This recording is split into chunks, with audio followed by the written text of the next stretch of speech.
Castro issues and the mafia issues, but that could be one that's conceivable that it wasn't Lee Harvey Oswald by himself.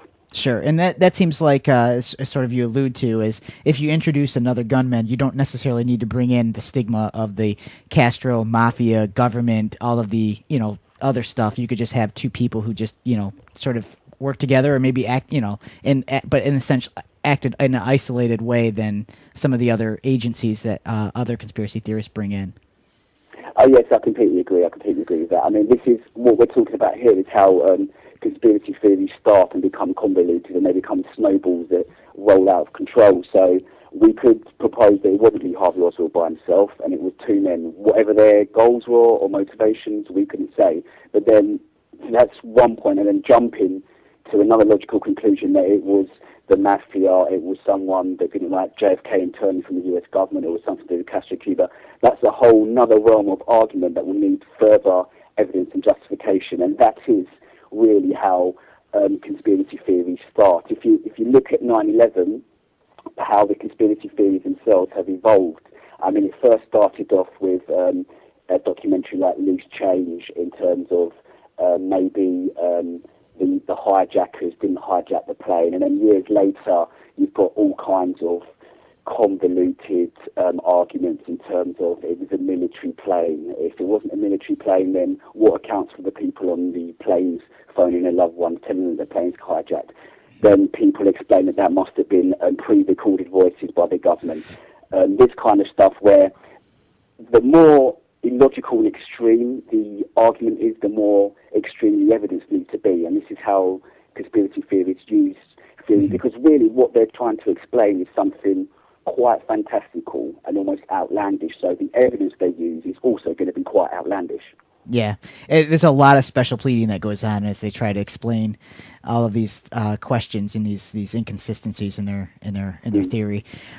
Before, I wanted to get your some general advice from you, but before I do that, I wanted you to take a moment to talk about your forthcoming book, "Who Rules the World: An Analysis of Conspiracy Theory." Yeah, sure.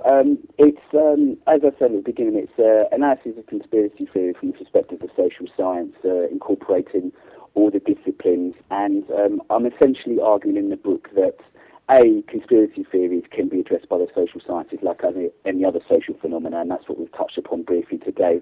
And secondly, quite importantly as well, is that what conspiracy theorists are trying to advocate themselves can be explained by the social sciences. So if you look at 9/11 or JFK and what we talked about, Lee Harvey Oswald, second gunman, these phenomena can be explained without recourse to meta-conspiracy theories. They can be explained by social structures, potential corruption in society, and single-point conspiracy theories. And that's what I argue in the book, whilst also looking at the history of conspiracy theories from the New World Order, the Illuminati and the Freemasons, down to the conspiracy of religion, how they're kind of intertwined in the contemporary world. And essentially, I'm arguing, from the perspective of philosophy of social sciences, that conspiracy theories are just advocations of social phenomena, but in a very perverse and crass way. It's almost as if conspiracy theories want to articulate something, but they haven't grasped certain areas, and that's why their arguments come across quite crude. So it's just applying the social sciences to conspiracy theory, and it's an area I'm still doing research on, and there's some draft work that I'm doing at the moment, but that's the forthcoming book. Oh, okay. And do you have any rough ideas of when that might be published? I know you're in the United Kingdom, so you probably can't speak for when it would be published or available in the United States, but when it would be... Yes, looking for the end of 2012, beginning of 2013. Okay. I mean, anyone that wants to look at my website, I know you posted up on the blog there, but it's www.tonysobrado.com, and on there I do a social analysis of conspiracy theories, and there's a lot of collaboration from professors and academics in this field, philosophers and social scientists. So if your skeptical audience wants to take some of these views further, they're welcome to do so. Great. I'd like to ask you for your opinion now. As you know, I'm having a meetup for our science group where we're going to have a representative from the Architects and Engineers for 9/11 Truth come out and do a presentation with an informal Q&A afterwards. So I wanted to ask your opinion on how folks who are skeptical of conspiracy theories can interact with those who have accepted them. And so, for example, if you were to attend a 9/11 Truth presentation, what advice do you have for skeptics who want to be courteous to the presentation, but also provide critiques on the arguments being made? And then also, can you talk a little bit about of whether there is a psychological or sociological effect for skeptics that when they sit through a presentation, they would become somewhat tentative or uncertain by the time that it turns to a Q&A? Well, first of all, I'll address that in several points. But first of all, for your audience that wants to keep a sceptical mindset throughout the presentation, I'd advise two areas. And this, again, goes back to, the role of theory. We've got architects here and engineers that are arguing that the building was brought down by demolition. That's just one side of the argument.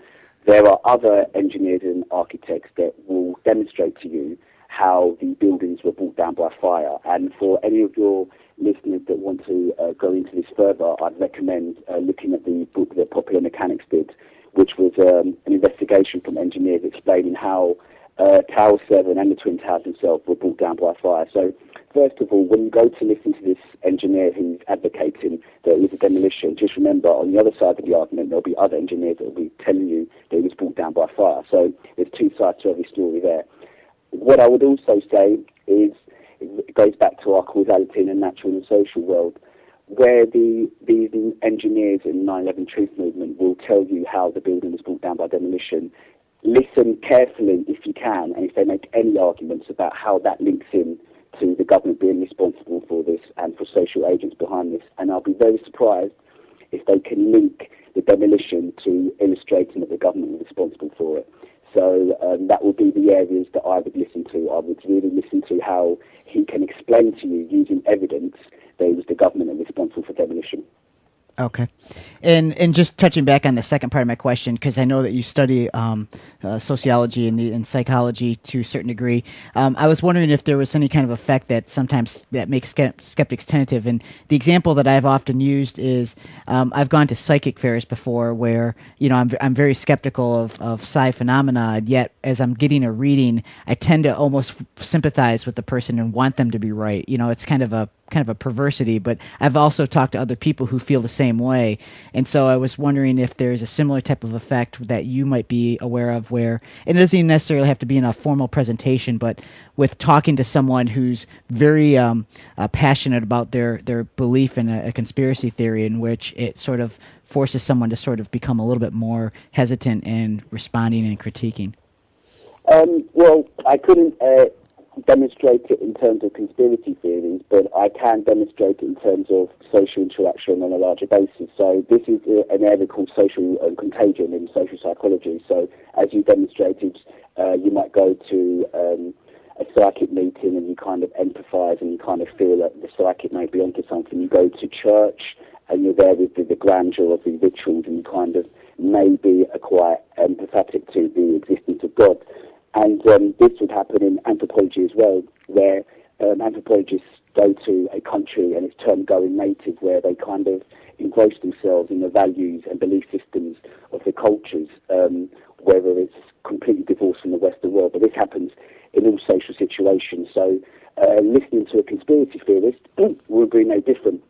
So in this respect, when the engineer will be giving evidence about the conspiracy theory, there'll be rational aspects of the mind that will be adhering to that going, yes, this makes sense. And there's also the social contagion effect that obviously you're going to empathise with them and you're going to be sympathetic to the cause. But reflection is a wonderful thing. So after the presentation, I would just say to everyone, like the same time, if you don't believe in God and you go to church and you feel quite spiritual for a while, then after you forget about it, I would say just take a few minutes after the presentation to reflect and use the rational, skeptical, inquiring part of the mind to understand why perhaps you were empathising with them and whether after that the argument still makes logical sense and whether there's evidence to back up the claims, because that's one area that you should never forget, no matter how involved you become in a social situation. Okay, great. Well, it's been over 20 minutes, so I want to end the interview now. But I wanted to thank you very much for your time and chatting with me about conspiracy theories and specifically 9/11 trutherism. I really appreciate it.